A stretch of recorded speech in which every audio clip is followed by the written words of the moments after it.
علی بھائی پہلا سوال ہی کریٹیکل ہے۔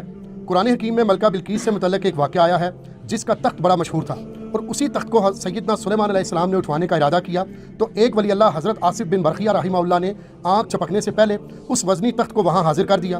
اس واقعہ میں سے صوفیہ نے اپنے بزرگوں کی کرامات کا ثبوت اخذ کیا ہے، اور ان کا دعویٰ ہے کہ امت محمدیہ صلی اللہ علیہ وسلم کے اولیاء اللہ ہر حال میں سیدنا سلیمان علیہ السلام کی امت کے اولیاء اللہ سے افضل ہیں، اس لیے وہ بھی سب کچھ کر سکتے ہیں۔ اس حوالے سے علی بھائی کا کیا موقف ہے؟ علی بھائی تو پہلے کہیں گے اگر وہ سب کچھ کر سکتے ہیں تو میرے بھائی مہربانی کر کے یوٹیوب کے اوپر جو نبی الاسلام کی شان میں گستاخانہ ویڈیوز اپلوڈڈ ہیں جو دنیا کے 1.5 ارب مسلمان احتجاج کرنے کے باوجود ڈیلیٹ نہیں کروا سکے تو پلک چپکنے سے پہلے ذرا اسے ڈیلیٹ کروا دیں، اور اگر نہ کروا سکے تو انشاءاللہ تعالیٰ کبھی بھی نہیں کروا سکتے۔ یہ ظاہر ہے کہ یہ تو فزیکل ایفرٹ کے ساتھ اللہ تعالیٰ نے معاملات کو جوڑا ہوا ہے، تو پھر آپ نے سمجھ لینا ہے کہ یہ صرف ان کے زبانی دعوے ہیں۔ انشاءاللہ تعالیٰ میں اس کی فل انجینئرنگ کروں گا اور پورے پلان کے ساتھ۔ آپ دیکھ رہے ہیں کچھ عرصے سے ہم پہلا کوشچن بڑا کریٹیکل ڈال دیتے ہیں تاکہ ہر اینگل سے اس فتنے کو دبایا جائے جو ہمارے سب کانٹیننٹ انڈیا، پاکستان، بنگلہ دیش میں لوگ پیش کرتے ہیں، اور اس کی بنیاد کے اوپر پتہ نہیں کیا کیا رزلٹ نکالتے ہیں اور کتاب و سنت کا مذاق اڑاتے ہیں۔ سیدنا سلیمان ابن داود علی نبینا و علیہ السلام بنی اسرائیل کی ہسٹری میں ایک بڑی یونیک پرسنالٹی ہے، کیونکہ انہی کی وجہ سے بنی اسرائیل کو دوسرا عروج نصیب ہوا تھا، جس کے بعد ٹیمپل آف سلیمان یعنی ہیکل سلیمانی تعمیر ہوا یروشلم میں، جسے ایلیا بھی کہا جاتا ہے، بیت المقدس بھی کہا جاتا ہے، یروشلم بھی۔ اور وہ ہیکل سلیمانی 70 عیسوی میں سیدنا عیسیٰ علیہ نبینا علیہ الصلوۃ والسلام کے رفع سماوی کے آلموسٹ 35 سال کے بعد ٹائٹس نے حملہ کر کے تباہ و برباد کر دیا تھا۔ صرف اس کی ایک دیوار اس وقت باقی ہے جسے ویلنگ وال کہتے ہیں، دیوار گریا، جو آپ اکثر ویڈیوز میں دیکھتے ہیں کہ یہودی یوں تورات پکڑ کے اس کے سامنے یوں پڑھ رہے ہوتے ہیں، اس ایک دیوار کے سامنے، اور یہ ہیکل سلیمانی کی وہ بچ جانے والی دیوار ہے۔ اور ظاہر ہے کہ ان کی یہ خواہش ہے کہ ہم دوبارہ سے اس ہیکل کو تعمیر کریں، اور ان کا یہ دعویٰ ہے کہ یہ بیت المقدس میں جو مسلمانوں نے بعد میں مسجد اقصیٰ بنا لی تھی، اس کے نیچے جو ہے وہ ہمارا تابوت سکینہ بھی دفن ہو گیا ہے، اس کے لیے بھی وہ سازشیں کرتے رہتے ہیں۔ تابوت سکینہ کے اوپر میری ویڈیو الگ سے ریکارڈڈ موجود ہے، وہ آپ دیکھ سکتے ہیں۔ بعد سلیمان علیہ السلام ایک بڑی یونیک پرسنالٹی ہے بنی اسرائیل کی ہسٹری میں، اور قرآن حکیم میں بھی سلیمان علیہ السلام کا ذکر بارہا مختلف جگہوں پہ ہوا ہے۔ آ چکے یہ تخت بلقیس والا واقعہ، اس لیے میں اس کے اوپر ایمفسائز کروں گا، لیکن میں صرف کراس ریفرنس کے طور پہ آپ کو بتا دوں کہ سورہ سبا کے اندر سلیمان علیہ السلام کا ذکر آیا، کیونکہ قوم سبا کا ایک واقعہ ہے ملکہ بلقیس والا جو سورۃ النمل میں موجود ہے۔ سورہ سبا کے اندر ذکر آیا کہ ہم نے سلیمان علیہ السلام کے لیے ہوا کو مسخر کر دیا تھا۔ ان کی صبح کی منزل 1 مہینے کے برابر ہوتی تھی اور شام کی منزل 1 مہینے کے برابر، یعنی وہ اپنے تخت سمیت ہوا پہ اڑتے تھے۔ 1 مہینے کی مسافت وہ ایک صبح میں طے کر لیتے تھے، اور ایک شام میں وہ 1 مہینے کی مسافت طے کر لیا کرتے تھے۔ اور اسی میں ذکر ہے کہ جنات کو مسخر کیا تھا اللہ نے ان کے لیے، ان کے حکم سے وہ قلعے بناتے تھے، مجسمے بناتے تھے، اور مختلف قسم کی تعمیرات کروایا کرتے تھے۔ اور پھر اسی سورہ سبا کے اندر ذکر موجود ہے کہ ایک تعمیر کے دوران ہی، ابھی تعمیر مکمل ہونا رہتی تھی، سلیمان علیہ السلام کی موت کا وقت قریب آ گیا، تو وہ ایک لاٹھی کے سہارے کھڑے ہو گئے، قرآن پاک میں آتا ہے سورہ سبا کے اندر، اور اسی حالت میں اللہ تعالیٰ نے ان کی روح قبض کر لی۔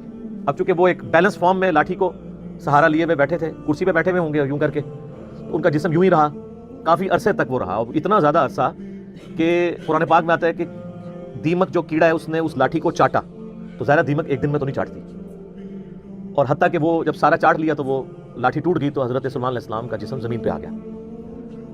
تو اس وقت جنات کو پتا چلا کہ یہ تو فوت ہو چکے ہیں کب سے، تو اللہ تعالیٰ نے اس پہ ورڈکٹ دی ہے کہ اگر جنات غیب کا علم جانتے ہوتے تو اتنی مشقت میں نہ پڑتے۔ تو یہ اللہ تعالیٰ نے عقیدے کی بھی اصلاح کی ہے۔ دوسرا اس سے یہ بھی عقیدہ پتا چلا کہ انبیاء کے جسموں کو اللہ تعالیٰ اسپیشل پروٹیکشن دیتا ہے مرنے کے بعد بھی۔ احادیث تو بہت موجود ہیں، لیکن جو لوگ منکرین حدیث ہیں وہ کہتے ہیں قرآن سے ثابت کریں کہ انبیاء کے جسم سلامت رہتے ہیں، تو سر یہاں سے ثابت ہوتا ہے۔ اور تیسری بات یہ بھی پتہ چلی کہ اللہ تبارک و تعالیٰ جو ہے وہ اپنے بندوں کے عقیدوں کی اصلاح کے لیے اس طرح کے واقعات کرتا ہے تاکہ وہ اس سے عبرت پکڑے۔ اس کے باوجود اگر کوئی عبرت نہ پکڑے تو اس کی اپنی بدبختی ہے، اور وہ عقیدہ رکھے کہ اللہ کے سوا کوئی اور بھی غیب جانتا ہے۔ غیبی خبر علیحدہ چیز ہے، وہ صرف انبیاء کے پاس آتی ہے۔ اور چوتھی بات یہ بھی ہے کہ حضرت سلیمان علیہ السلام کا جسم جب زمین پہ آیا تو کوئی ان کی گستاخی نہیں ہوگی۔ یہ ہوتے ہیں نا تو یہ کہتے ہیں نہیں وہ اچانک فرشتے نمودار ہوئے، انہوں نے اپنی ہتھیلیوں پہ لے لیا جسم، ٹھیک ہے، تو ایسے تو نہیں ہوا۔ تو کئی ایک رزلٹ نکلتے ہیں، تھوڑا سا تفکر کرنے سے پتہ چل جاتا ہے۔ اچھا، سورہ صاد کے اندر 99 دمیوں کا ذکر ہے، ایک واقعہ حضرت سلیمان علیہ السلام اور ان کے والد داؤد علیہ السلام کا، اس پہ میرا الگ سے کلپ ریکارڈڈ موجود ہے، وہاں پہ بھی ڈیٹیل سے ان 2 باپ بیٹا کا ذکر آیا ہے۔ اور اللہ تعالیٰ فرمایا ہم نے ان کو حکمت دی تھی جنات پہ ان کی حکومت تھی، ان کے حکم سے وہ بڑی بڑی عمارتیں بھی تعمیر کرتے تھے اور سمندروں میں غوطے لگا کے چیزیں بھی نکالتے تھے جنات، یعنی اللہ تعالیٰ نے ان کے لیے مسخر کر دیا تھا۔ پھر سورۃ البقرہ میں بھی اللہ تعالیٰ نے سلیمان علیہ السلام کے دور کا ذکر کیا کہ شیاطین کا انٹریکشن عوام الناس سے بہت زیادہ بڑھ گیا تھا جنات کا اس دور کے اندر، اور اسی دور کے اندر سورۃ البقرہ میں آتا ہے کہ ہاروت اور ماروت دو فرشتے تھے جو اللہ تعالیٰ کی طرف سے آزمائش کے طور پہ نازل ہوئے، اور وہ لوگوں کو جادو سکھایا کرتے تھے اور ساتھ بتاتے تھے کہ یہ تمہاری آزمائش ہے، سیکھو نا، اور وہ اللہ تعالیٰ ایسا علم سکھاتے تھے جادو کے ذریعے جس سے میاں بیوی میں جدائی ڈال دیں، اور وہ ساتھ بولتے تھے کہ ہم تمہاری آزمائش ہے۔ ظاہر ہے شر بھی جتنا ہے وہ اللہ ہی نے پیدا کیا نا، من شر ما خلق، میں ہر اس چیز کے شر سے تیری پناہ میں آتا ہوں جو تو نہیں پیدا کی ہے، تو آزمائش کے طور پہ۔ وہ ہاروت اور ماروت کا پھر اکثر لوگ پوچھتے ہیں وہ ہاروت اور ماروت الٹے لٹکے ہوئے ہیں، یہ ہو گیا، وہ فرشتے تھے میرے بھائی، فرشتے اللہ کے حکم کی نافرمانی نہیں کرتے، وہ کہتے ہیں کسی عورت پہ وہ عاشق ہو گئے تھے، اور یہ سب کچھ جھوٹے واقعات ہیں۔ فرشتے کبھی بھی رائے راستے نہیں ہٹتے، قرآن پاک میں جا بجا یہ چیز آئی ہے کہ فرشتے تو سورہ التحریم کے اندر بھی آیا کہ وہی کام کرتے ہیں جو اللہ ان کو حکم دیتا ہے، اس کی سرتابی کر ہی نہیں سکتے۔ ابلیس نے اس لیے کی کہ کان من الجن ففسق عن امر ربی، وہ جنوں میں سے تھا، سورۃ الکہف کی آیت نمبر 50 میں آتا ہے، اس لیے اس نے اپنے رب کی نافرمانی کی، اس نے حضرت آدم علیہ السلام کو سجدہ نہیں کیا، باقی سب فرشتوں نے کیا تھا۔ تو یہ آپ کو سورۃ البقرہ میں اس حوالے سے بھی ڈیٹیل مل جائے گی۔ رہا تخت بلقیس والا واقعہ، یہ سورۃ النمل میں بڑی ڈیٹیل کے ساتھ اللہ تعالیٰ نے حضرت سلیمان علیہ السلام کی زندگی کے چند واقعات کو ذکر کیا ہے 30 آیات کے اندر، آیت نمبر 15 سے لے کے 44 تک مسلسل 30 آیات میں سلیمان علیہ السلام کا اللہ تعالیٰ نے ذکر خیر کیا ہے۔ سٹارٹ اسی سے لیا ہے کہ وہ اپنے امتیوں سے کہتے ہیں کہ دیکھو اللہ تعالیٰ نے ہمیں کثیر مخلوق پہ فضیلت دی ہے، ہمیں جانوروں کی بولیاں سکھا دی ہیں، جنات کو، ہواؤں کو، پرندوں کو ہمارے لیے مسخر کر دی ہے، اللہ تعالیٰ نے ساری قدرت دی ہوئی تھی۔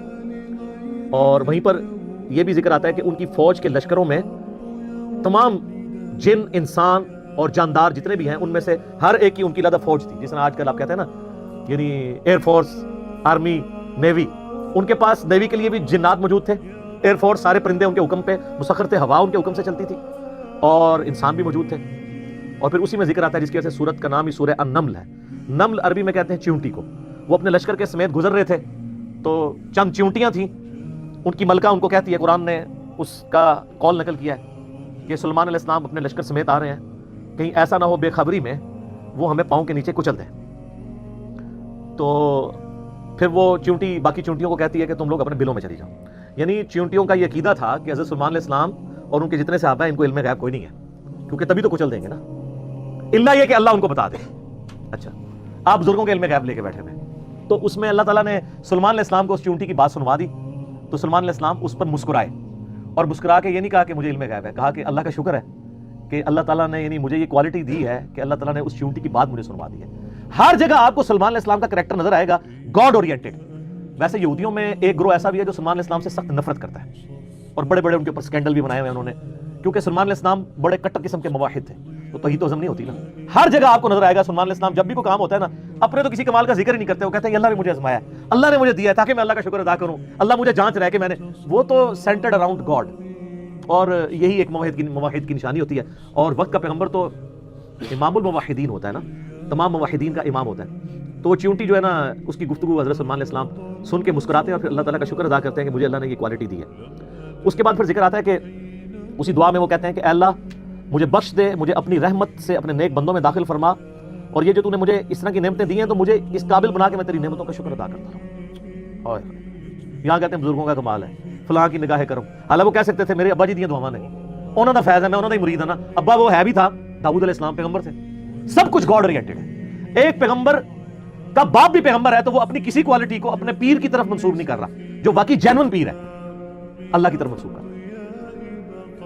اس لیے تو آپ کو کہا جاتا ہے نا کہ آپ قرآن میں ڈائریکٹ نہیں پڑھنا، آپ گمراہ ہو سکتے ہیں، کیونکہ آپ یہ سوچیں گے نا، تو اس لیے تو ہم کہتے ہیں مرنے سے پہلے اے مسلمان کر لے اس پہ غور، کتابوں کا خدا اور ہے، بابوں کا خدا اور جب تم غور کر لو اس کے بعد ایک بار یہ بھی کہنا ہے کہ نہ میں وہابی، نہ میں بابی، میں ہوں مسلم علمی کتابیں، نہ ہم سو کارڈ وہابی ہیں، کوئی علمی بات کرے تو اس کو کہتے ہیں وہابی ہے، اور نہ بابوں کا دفاع کرنے والے بابی ہیں، ہم علمی کتابی مسلم الحمدللہ۔ اچھا وہ سورہ نمل میں پھر آگے چلتا ہے کہ حضرت سلیمان علیہ السلام اپنے دربار میں بیٹھے ہوتے ہیں، اب سارے ان کے کمانڈر حاضر ہیں، جنوں کا کمانڈر بھی ہے، اسی طریقے سے انسانوں کے کمانڈر بھی، سارے ان کے سردار وہاں پہ جمع ہیں۔ تو جو ان کی ایئر فورس کا کمانڈر تھا نا وہ ہدہد تھا، ہدہد ایک پرندہ ہے جس کی بڑی خوبصورت سی کلگی ہوتی ہے، جیسے مرغے کی ہوتی ہے، اور بڑا ایکسٹراڈنری پرندہ ہے، آپ جا کے گوگل پہ سرچ کریں، یوٹیوب پہ اس کی ویڈیوز دیکھیں کہ اللہ نے اس کو کیا صلاحیتیں دی ہوئی۔ وہ ان کا سمجھ لیں ایئر فورس کا چیف تھا۔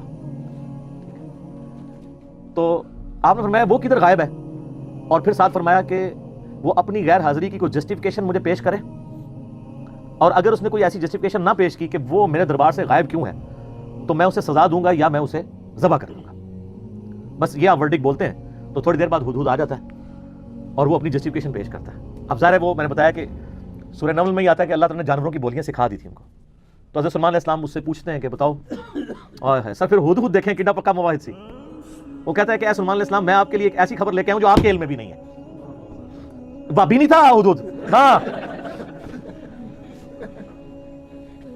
اچھا, سلمان علیہ السلام نے کہا کیا خبر لے کے آیا ہوں؟ ان کا میں ایک ایسی قوم کے پاس سے آیا ہوں کہ جن کی حکمران ایک ملکہ ہے, عورت, اور اس کا بہت بڑا ایک عرش یعنی اس کا تخت ہے جس پہ وہ بیٹھتی ہے.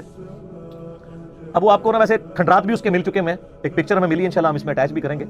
آلموسٹ سمجھ لیں وہ کوئی آج کے دور کے اعتبار سے آپ دیکھ لیں کوئی 50 فٹ چوڑا اور لمبائی میں تقریباً 100 فٹ اور اونچائی میں بھی تقریباً 50 فٹ کے برابر, مختلف اقوال ملتے ہیں. یعنی اچھا خاصا بڑا اس کا تخت تھا جس پہ اس کے سارے وہ سردار ارد گرد بیٹھتے تھے, اور وہ پتھر کا بنا ہوا بڑا سا. ان کا میں نے ایک عورت دیکھی ہے, تو وہ آپ کے علم میں نہیں ہے کہ وہ حکومت کر رہی ہے ان پہ, اور بڑا اس کا ایک تخت ہے, اس کے کئی سردار ہیں, اور شیطان نے ان کے برے اعمال ان کی نظر میں سنوار دیے ہیں. وہ اللہ کو چھوڑ کے سورج کی پوجا کرتے ہیں. سر ایک ہدہد کو بھی ٹینشن ہے شرک کی. آپ ذرا یہ دیکھیں, اسی لیے اللہ تعالیٰ نے فرمایا نا کہ قریب ہے کہ آسمان پھٹ پڑے اور زمین شک ہو جائے اور پہاڑ ریزہ ریزہ ہو جائے. ان دعوا للرحمن ولدا, جو رحمان کے لیے بیٹا تجویز کرتے ہیں, اگر یہ شرک کی تکلیف کا احساس یہ آسمان زمین اور پہاڑوں پہ ہو تو یہ بھی دب جائیں سے کہ اللہ کے لیے اس طرح کی باتیں لوگ کرتے ہیں. تو اور پھر وہ کہتا ہے کہ اب حدود کی بھی آپ تقریر دیکھیں جناب, کہ شیطان نے برے اعمال ان کی نظروں میں سنوار دی ہیں, اللہ کو چھوڑ کے وہ سورج کی پوجا کر رہے ہیں, حالانکہ عظمت اس اللہ کی ہے جو زمین و آسمان کا مالک ہے. ان کو تو چاہیے تھا اسے ہی سجدہ کریں, اور اس پہ آیت سجدہ بھی ہے. اللہ اکبر, سبحان الملک.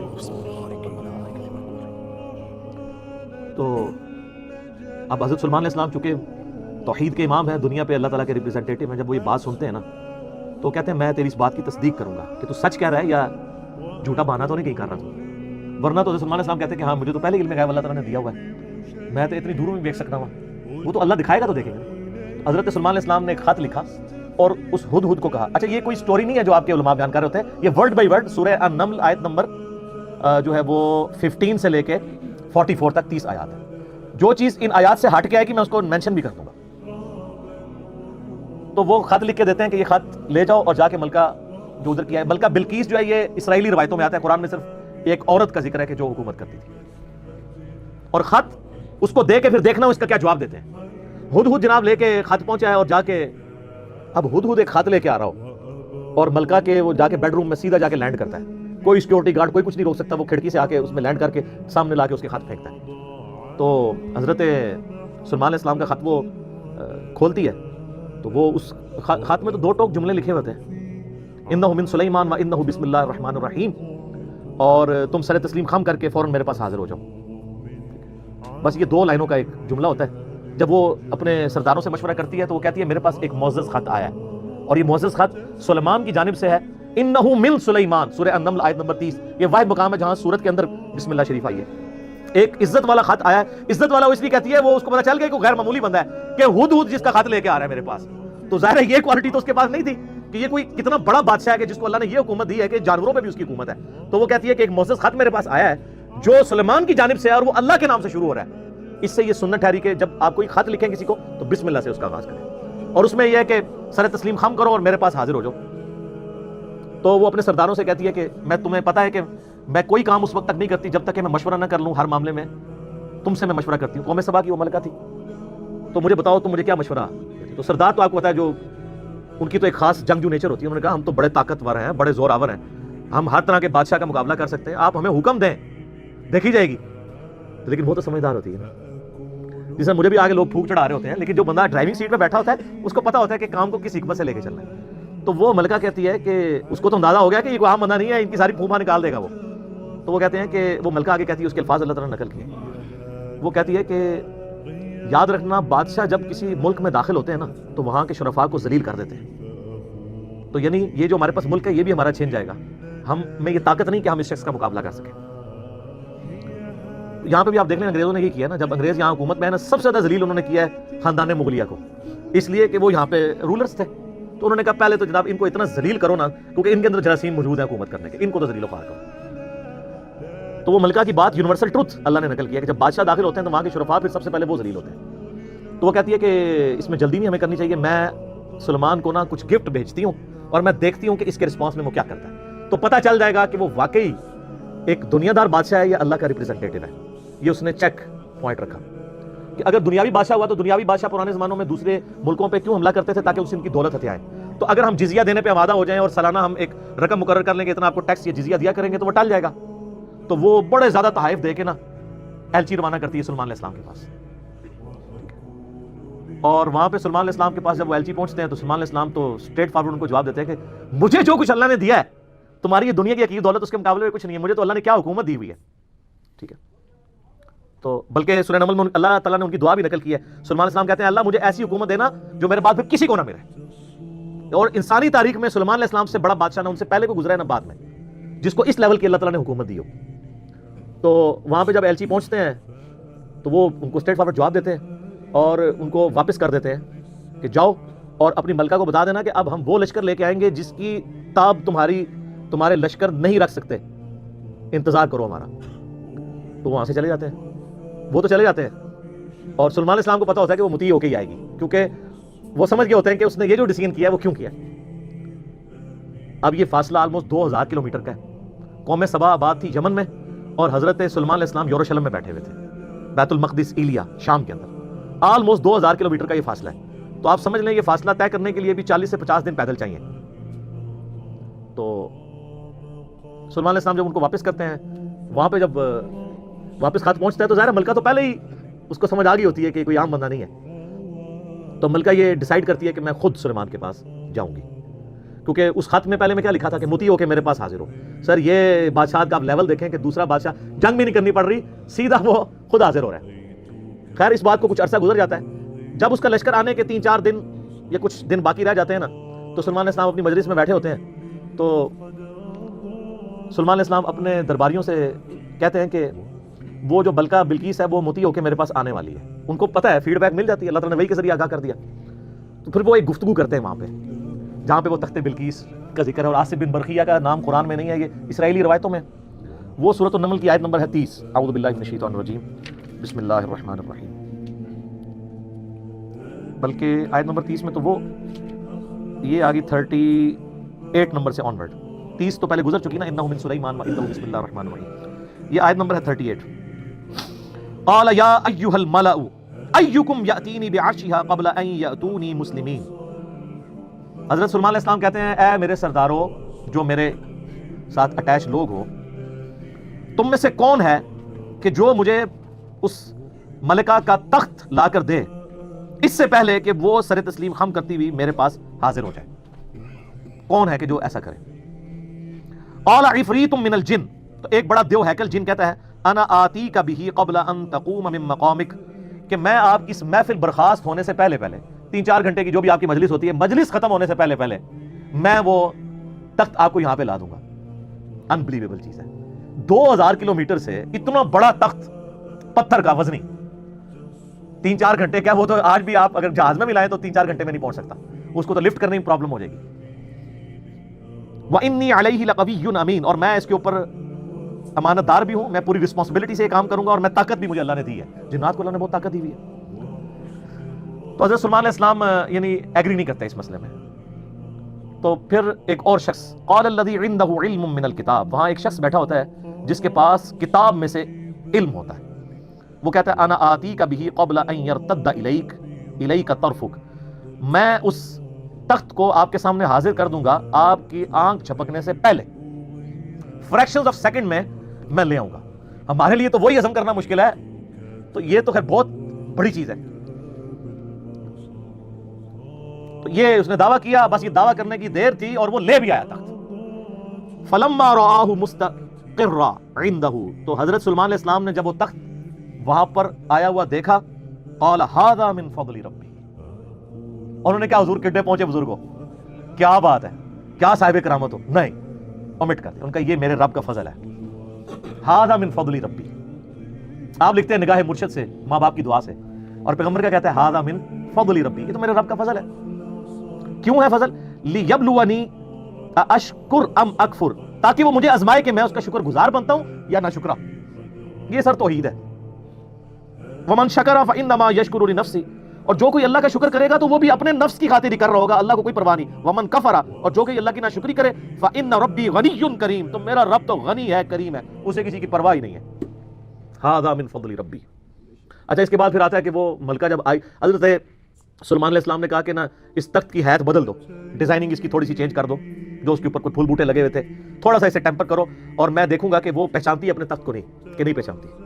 تو وہ پھر ملکہ وہاں پہ آ پہنچتی ہے، تو سلیمان علیہ السلام اسے ریسیو کرتے ہیں اور کہتے ہیں اس تخت کے بارے میں تیرا کیا خیال ہے؟ تو وہ بڑی سمجھدار ہوتی ہے، تو وہ کہتی ہے یہ تو لگتا ہے کہ یہ میرے تخت ہی ہے، اس کی مثل مجھے لگ رہا ہے بلکہ شاید وہی ہے۔ تو یہ اس کی سمجھداری کا بھی ثبوت ہے کہ وہ اس کو ٹیمپرڈ فارم میں بھی پہچان لیتی ہے، اور یہ اس کو دوسرا میسج مل جاتا ہے، انہوں نے کیا لڑنا ہے، اس نے کہاں سے لڑنا ہے؟ وہ تو یہ بھی نہیں تھی ایکسپیکٹ کر سکتی کہ 4 مہینے میں بھی کوئی اٹھا کے یہاں لا سکے، ابھی تو اس کو یہ پتہ ہی نہیں تھا یہ تو ایسے آیا ہوا ہے، ٹھیک ہے۔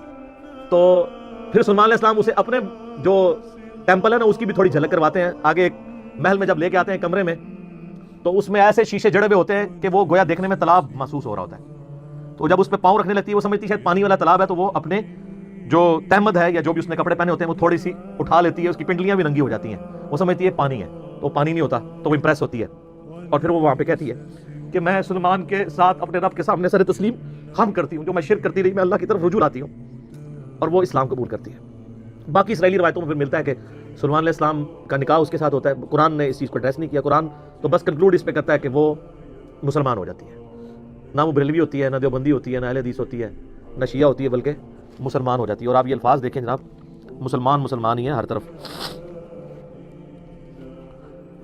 ہاں، قالت رب انی ظلمت نفسی، وہ کہتی ہے میرے رب میں اپنی جان پہ ظلم کرتی رہی اس سے پہلے، واسلمت مع سلیمان للہ رب العالمین، اور میں سلیمان کے ساتھ سر تسلیم خم کرتی ہوں اس رب کے سامنے، اللہ کے سامنے جو سارے جہانوں کا پالنے والا ہے، میں سر تسلیم خم کرتی ہوں، میں مسلم ہوتی ہوں۔ تو وہ اپنا آپ اپنے رب کے حضور سر تسلیم خم کر دیتی ہے۔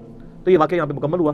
اب وہ یہ کہتے ہیں جناب کہ جی وہ انہوں نے فکر لگ، اچھا اس سے تو توحید اخذ کرنی چاہیے تھی، یہ چکر میں پڑ کے کہتے ہیں بندہ لبو کیڑا جے جنہیں اینج کر کے تخت لے کے آئے، وہ بندہ اگر امپورٹنٹ ہوتا نا تو اللہ تعالیٰ اس کی تعریف وہاں پہ بیان کرتا، اس کے تو فوراً ساتھ ھذا من فضل ربی آ گیا۔ وہ کہتے ہیں جی کوئی ولی اللہ تھا، تو اب اس کا مطلب ولی اللہ یہ سب کچھ کر سکتے ہیں، اچھا جی تو پھر کیا کریے جو کر سکتے ہیں؟ تو وہ کہتے ہیں آپ رفع دین کرنا چھوڑ دیں کیونکہ ایسے ولی اللہ رفع دین نہیں کرتے۔ یہی کچھ کہنا چاہ رہے ہوتے ہیں نا آپ، جو ہے ایاک نعبد و ایاک نستعین پڑھنا چھوڑ دیں، آپ ان بابوں کو پکارنا شروع کر دیں، یہ کہنا چاہ رہے ہوتے ہیں موصل میں۔ تو تواڈے تے اللہ نے بلا چھڑ دیتی ہے، ان تک تواڈے نال ہوندی کیا ہے، میں انہیں انجین نہیں کرنا گا، ہو چکی ہے، لیکن آج میں اس ایک واقعے کی کرنے لگوں انشاءاللہ تعالی۔ قرآن پاک خاموش ہے کہ یہ کون تھا بندہ، یہ جن تھا، انسان تھا، فرشتہ تھا، پیغمبر تھا؟ کہا وہاں پہ ایک شخص تھا جس کے پاس کتاب کا علم تھا۔ قرآن کی روح سے تو کتاب کا علم جو ہے نا وہ پیغمبر کو دیا جاتا ہے، این ممکن ہے وہ پیغمبر ہو، کیونکہ ایک وقت میں کئی پیغمبر اگلے زمانوں میں ہوا کرتے تھے۔ این ممکن ہے وہ کوئی فرشتہ ہو، جیسا کہ بخاری مسلم میں حدیث ہے، اے اللہ روح قدس کے ذریعے حسان کی مدد فرما۔ حسان ابن ثابت شعر کہتے تھے، تو اللہ تعالیٰ کے حضور نبی علیہ السلام نے دعا کی کہ جبرائیل علیہ السلام کے ذریعے اس کی مدد فرما، جس طرح قرآن پاک میں آتا ہے عیسیٰ علیہ السلام کی اللہ نے مدد کی تھی روح قدس کے ذریعے، کہ وہ مٹی کی مورت میں پھونک مارتے تھے وہ پرندہ ہو جاتی تھی، مادرزاد اندھے اور کوڑیوں پہ ہاتھ پھیرتے تھے تو اس کو شفا ہو جاتی تھی، روح قدس کے ذریعے حضرت عیسیٰ علیہ السلام کی مدد کی گئی۔ تو یہاں پہ بھی سلیمان علیہ السلام کی مدد کسی فرشتے کے ذریعے کی گئی ہو، این ممکن ہے۔ اور امام فخر الدین رازی المتوفی 606 ہجری، جنہیں صوفیاء بھی امام مانتے ہیں اور علماء کا طبقہ بھی امام مانتا ہے، انہوں نے بڑی ایک مشہور تفسیر لکھی، تفسیر کبیر، بڑی بڑی خرافات ہیں اس تفسیر میں، اچھی چیزیں بھی ہیں۔ وہ بضد ہے کہ یہ جو الفاظ ہیں نا کہ وہ شخص جس کے پاس کتاب کا علم تھا، یہ خود حضرت سلیمان علیہ السلام ہی تھے۔ سلیمان علیہ السلام خود وہ تخت لے کر آئے اور ان کا ھذا من فضل ربی، دیکھو میں لے آیا ہوں یہ۔ اچھا اب ان ساروں کو مصیبت پڑ گئی ہوئی ہے، پوری تصوف کھڑی تھی اس واقعے پہ، صوفیوں کے امام، اور ایسا امام جسے علماء بھی امام مانتے ہیں، وہ کہتے ہیں سلیمان علیہ السلام آپ لے کے آئے ہیں۔ اب اگر سلیمان علیہ السلام لے آتے ہیں تو ساری بابیں ختم، ٹھیک ہے۔ تو یہ میں نے علمی طور پہ بات کی، لیکن یہ ان کی جو تفسیر ہے یہ قرآن میں فٹ ان نہیں بیٹھتی۔ قرآن پاک اس معاملے کو اس سے زیادہ اہمیت نہیں دیتا کہ اللہ تعالیٰ کی قدرت کا اظہار ایک شخص سے ہوا جو حضرت سلیمان علیہ السلام کا درباری تھا، چاہے وہ جن تھا، فرشتہ تھا، یا کوئی پیغمبر تھا، انسان تھا، کوئی بھی تھا۔ اس کے بعد ہمیں رویہ بتایا گیا کہ ہم نے اللہ کی طرف رجوع لانا ہے۔ یہ نہیں کہا گیا کہ اس سے آپ نے اپنے بزرگ بابے ثابت کرنے ہیں، یہ بالکل غلط ایٹیچیوڈ ہے. اور اس کے اوپر یہ ڈاکٹرن کھڑا کرنا کہ جی حضرت سلیمان علیہ السلام کے امتی کی اگر یہ شان ہے تو نبی علیہ السلام کے امتیوں کی شان اس سے زیادہ ہوگی. شان زیادہ ہونے کے لیے کمالات کا زیادہ ہونا ضروری نہیں ہوتا. قرآن تو شان کی بنیاد علم بتاتا ہے, اور اس کے بعد اگر آپ کی نسبت بھی ہے, جیسے نبی علیہ السلام کو اللہ نے اگلی امتوں پہ ان کی امت کو فضیلت دی ہے نبی علیہ السلام کی وجہ سے, کنتم خیر امۃ اخرجت للناس, اور نبیوں والا کام دیا ہے, تأمرون بالمعروف وتنہون عن المنکر وتؤمنون باللہ. تو یہ اس قسم کے رزلٹ نکالنے کی کوشش کرتے ہیں. تو میں اب ان کو سمجھانے کے لیے ایک بات کر رہا ہوں کہ یہ تو امتی کی بات ہو رہی ہے نا, ہمارے محبوب صلی اللہ علیہ وآلہ وسلم ان کے بارے میں جو ہمارا عقیدہ ہے وہ کیا ہے. صحیح مسلم میں حدیث ہے کہ شب معراج آپ علیہ السلام نے انبیاء کی امامت فرمائی, تو امام الانبیاء ہوئے نا. اچھا, کیا اس کی بنیاد پہ ہم یہ ماننا شروع کر دیں کہ اگلے نبیوں کی جو جو کوالٹیز تھیں وہ ہمارے پیغمبر میں موجود ہیں؟ تو ایسے نہیں ہو سکتا. کلی فضیلت ضرور ہے, کئی ایک چیزیں ہیں جو اگلے انبیاء کو جزوی طور پہ فضیلت حاصل تھی جو ہمارے نبی علیہ السلام کو حاصل نہیں ہے. کلی فضیلت ہمارے پیغمبر کی ہے صلی اللہ علیہ وسلم. میں آپ کے سامنے رکھتا ہوں, حضرت آدم علیہ السلام کو فرشتوں نے سجدہ کیا نا, کیا ہمارے نبی علیہ السلام کو کیا یا ہم اپنے نبی علیہ السلام کو سجدہ کر سکتے ہیں؟ تو آپ کی انالوجی مانی جائے کہ اگلے سارے نبیوں کی شان یہاں پہ جمع ہو, پھر تو سارے امتیوں کو چاہیے حضور کو سجدہ کرے. وہ تو ابو داؤد ترمذی ابن ماجہ میں حدیث ہے, ایک صحابی نے جب سجدہ کیا فرمایا سر اٹھا کیا کر رہا ہے, جب میں فوت ہو جاؤں گا تم میری قبر سے گزرو گے, کیا وہاں پہ بھی سجدہ کرو؟ ان کا نہیں یا رسول اللہ. تو فرمایا مجھے کو سجدہ کر رہے ہو, اگر میں سجدہ جائز سمجھتا تو بیویوں سے کہتا کہ اپنے خامدوں کو سجدہ کریں اس حق کے سبب جو اللہ نے ان کو دیا. تو سجدہ تعظیمی بیان ہو گیا نا ہمیشہ کے لیے.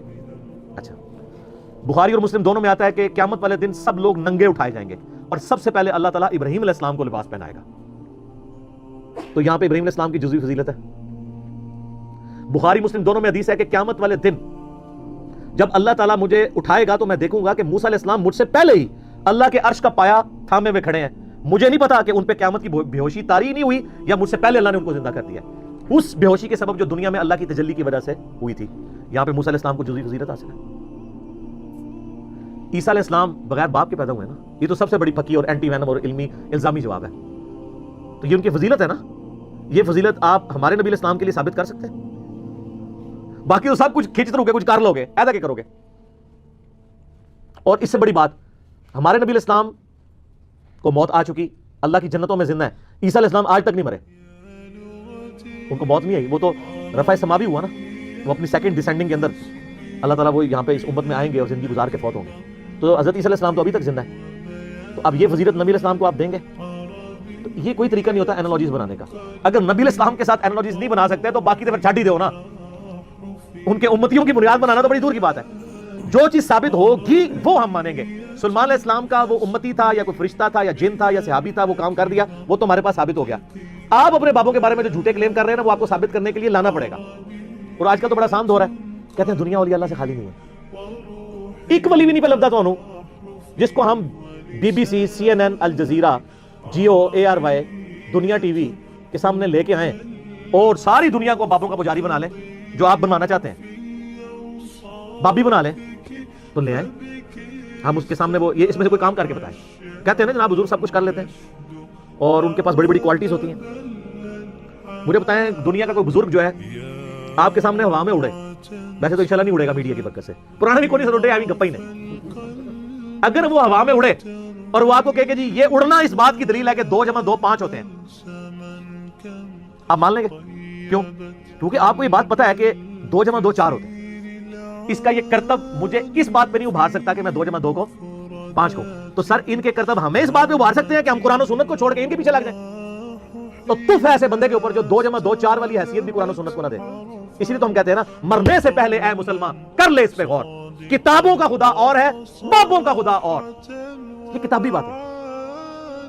اور یہاں تو کتنے لوگ ہیں جو الوژن کر دیتے ہیں. یہ ڈیوڈ کاپرفیلڈ کو ذرا آپ یوٹیوب پہ جا کے دیکھیں, کرس اینجل کو دیکھیں, کبھی وہ پانی پہ چل رہا ہے, کبھی دیوار پہ چڑھ کے بتا رہا ہے, کبھی ہوا میں اڑ کے, وہ سارا الوژن ہی کیا ہوا ہے اس نے, پورا دھوکا ہے. اس کی بھی ویڈیوز رکھی ہیں کیسے کر رہے ہیں. اللہ نہ کرے پاکستان آ جائے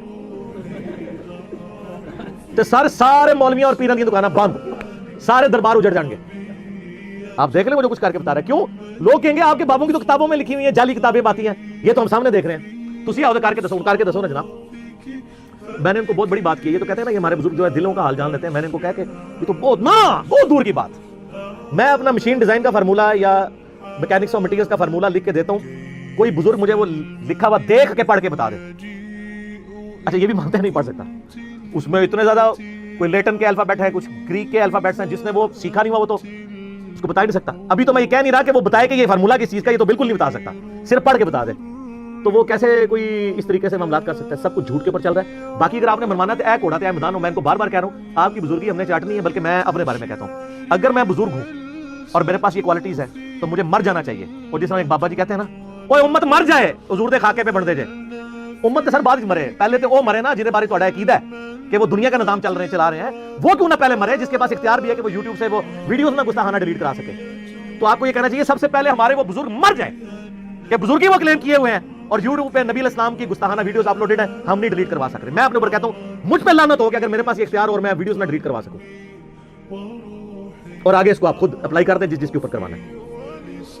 یہ باتیں کرنا آسان ہے نا, تو یہ کر کے بتائیں. اور جی وہ کہتے ہیں جناب وہ جی نگاہ مارتے ہیں, ایسے نگاہ اٹھاتے ہیں جناب عرش پہ, نیچے تکتے ہیں جناب 7 زمینہ, تیل بھی کراس. تیل دینا گھاٹے فٹ ہو گیا جی.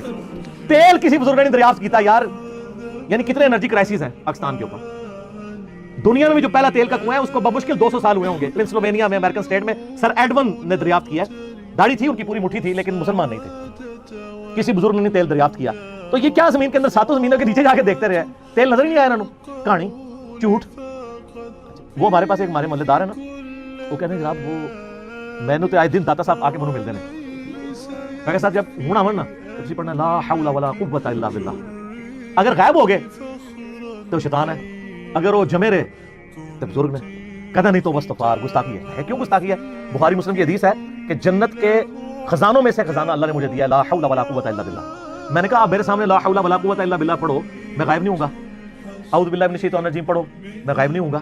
میں تو خوش ہوں گا. اگر کوئی اولیاء اللہ میں سے ہے تو وہ اسم اعظم سن کے تو خوش ہوگا, بلکہ بزرگوں کو حاضر کرنا ہو تو پڑھنا چاہیے لا حول ولا قوت الا باللہ. وہ خوش ہو کے حاضر ہو جائیں, اسم اعظم ہے نا یہ.